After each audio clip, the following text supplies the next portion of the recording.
mix in a little bit of Leon, the professional. Meaningful impact on the results. That organization really shows, it showed in 2016 and other caucuses for Republicans when Ted. So it is December. I'm sorry, sorry about that. It is January 2024, January 3rd, and I just renewed Snap. So we're about to print a copy of it right now.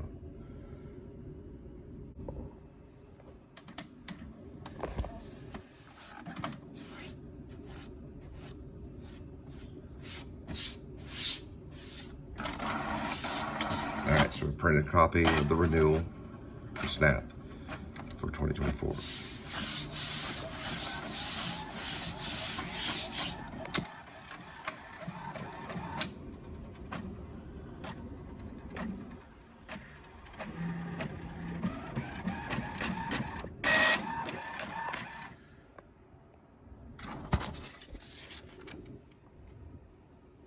I'm just doing that so you can't see it.